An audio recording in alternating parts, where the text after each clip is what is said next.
Here's a video for you of a KENWOOD 8021, and we've just installed it into a Porsche Boxster. So it's gone nice and neatly into the dash. And we're connected to Apple CarPlay at the moment. It also does Android Auto and it has DAB radio. So we can scroll through on the touch screen. And we can do telephone calls.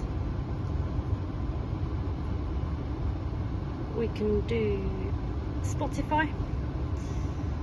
And we can do maps.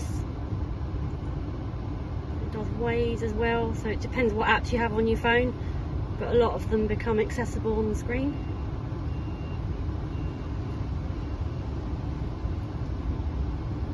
And there we have our radio